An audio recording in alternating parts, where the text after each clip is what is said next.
Olá, sejam muito bem-vindos a mais um vídeo do canal Viver Mais Forte. O meu nome é Pedro Correia e hoje vamos falar de 7 sinais vitais para a tua saúde física e longevidade.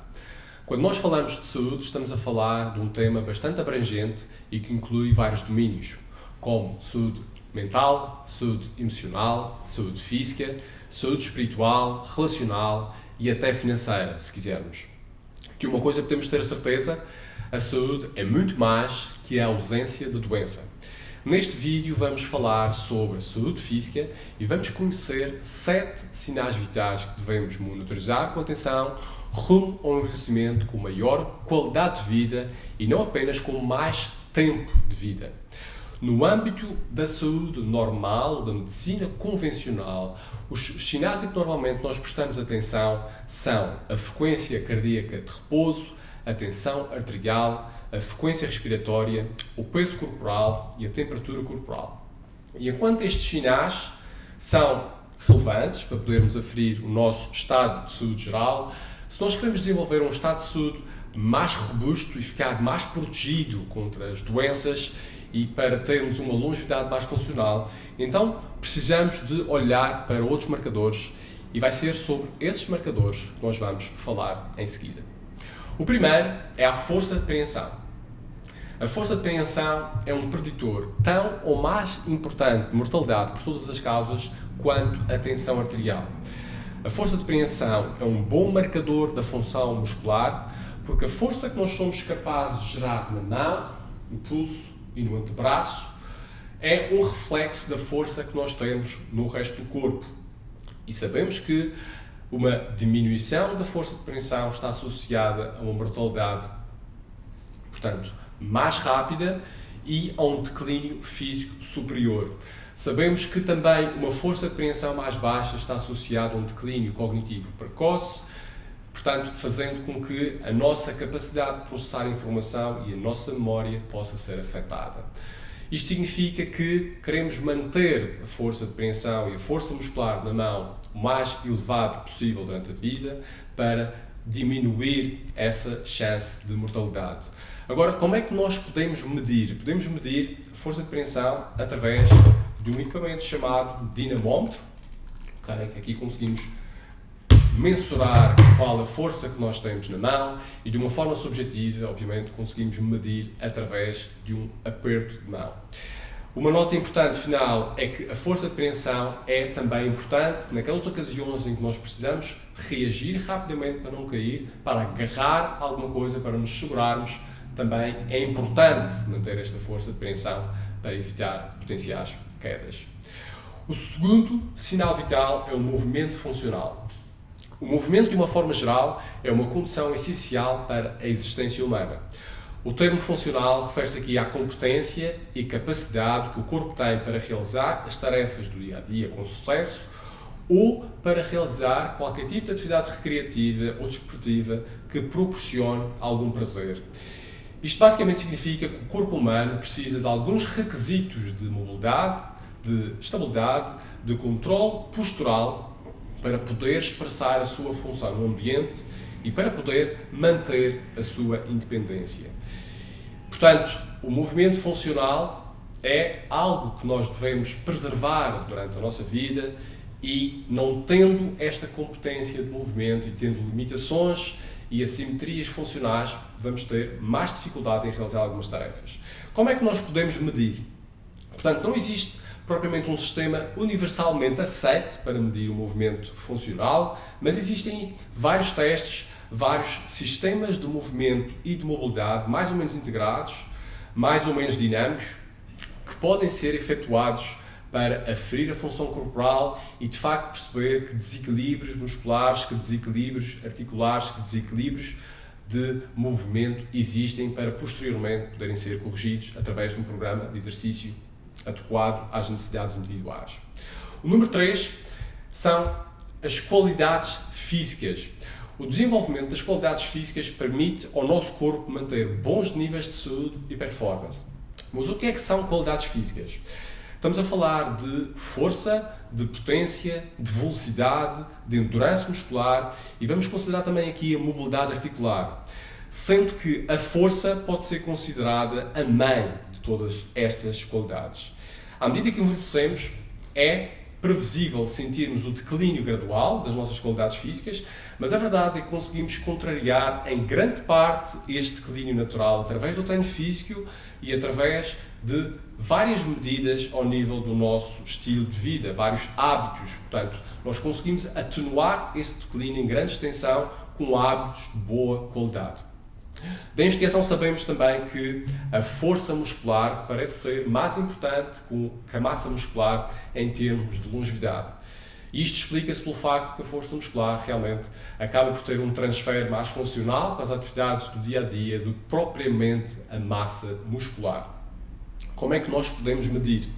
No que diz respeito a medir estas qualidades físicas, existem muitos testes conhecidos e validados para medir a força, para medir a potência, para medir a velocidade, para medir o endurance muscular, pelo que o melhor será procurar um local onde conduzam estes testes no seu sistema de avaliação ou procurar fisiologistas do exercício, treinadores habilitados a fazer estas avaliações. O número 4 é a massa muscular. Alguns autores têm vindo a sugerir que o músculo é a nossa farmácia endógena. E isto explica-se pela sinalização anti-inflamatória que decorre das contrações musculares no momento em que estamos a fazer exercício. Ou seja, quando nós contraímos os músculos com alguma intensidade, isto vai enviar um sinal às nossas células para os nossos tecidos, de certa forma, rejuvenescerem. E esta, de facto, é uma sinalização importante na medida em que sabemos que estas contrações musculares vão, de certa forma, rejuvenescer os nossos órgãos e os nossos tecidos.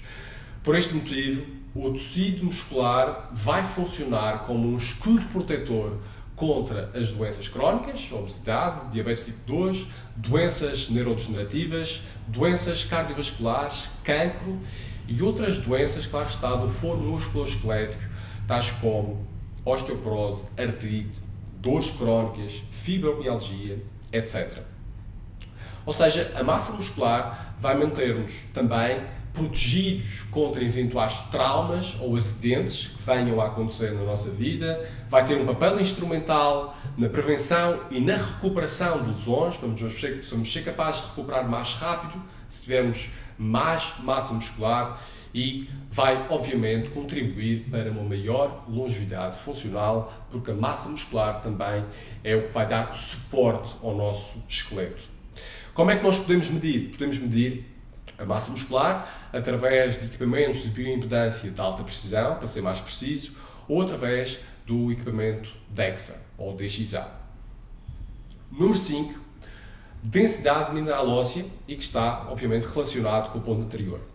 Da mesma forma que os nossos músculos atrofiam quando não são devidamente estimulados, os nossos ossos também ficam mais fracos quando não são devidamente estimulados. Existem duas formas essenciais para manter uma boa saúde óssea, que é garantir contrações musculares de elevada intensidade e é incluir atividades de impacto. Estas duas variáveis são fundamentais. Qualquer programa de exercício para a longevidade e para a manutenção da saúde física a longo prazo deverá incluir este tipo de estímulos. Ao contrário do que é normalmente veiculado, atividades de baixa intensidade, como a hidroginástica ou a caminhada, apesar de serem importantes para aumentar o nosso dispêndio energético diário, não vão promover a sinalização celular necessária para desenvolver a massa muscular ou a força muscular para que os ossos também possam ficar mais fortes. Neste sentido, o treino de força é a intervenção mais potente que existe e é de facto a alternativa mais segura e eficaz para construir ossos mais fortes. Pessoas que tenham osteopenia ou osteoporose podem e devem fazer treino de força adequado à sua condição individual e isto implica que haja uma avaliação prévia para poder ser prescrito um programa de exercício com uma intensidade progressiva para que seja seguro e para que seja igualmente eficaz. Como é que podemos medir a densidade mineral óssea? O melhor exame para medir é a densitometria óssea, mas se tem pouca força, se tem pouca massa muscular, é expectável que já tenha alterações desfavoráveis no seu tecido ósseo. Existem formas de medir também através do equipamento in-body de alta precisão, as versões mais recentes, contudo, o exame mais preciso é mesmo a densitometria. O número 6 é a função aeróbia. A capacidade de captar e utilizar oxigênio, o VO2 máximo, é provavelmente o marcador físico de longevidade mais estudado. E é por este motivo que se recomenda um mínimo de 150 minutos de atividade física moderada por semana e que a investigação sugere cerca de 8.000 a 12.000 passos por dia para manter a saúde cardiovascular. Caminhar é uma das formas mais básicas e eficazes para manter a saúde cardiovascular e para diminuir o risco de mortalidade por todas as causas. A investigação sugere que, quando comparado com caminhar 4.000 passos por dia, que é um número baixo, caminhar 8.000 passos está associado a um risco 51% inferior de mortalidade e caminhar 12.000 passos por dia está associado a um risco 65% inferior de mortalidade por todas as causas. Estes são números bastante poderosos para uma forma de exercício relativamente simples. Isto significa que quanto mais passos diários nós dermos, menor o risco de mortalidade e, na verdade, a lição que podemos retirar aqui é que quanto maior o nosso tempo de atividade física no dia-a-dia, melhor será a nossa longevidade e o risco de mortalidade será substancialmente inferior.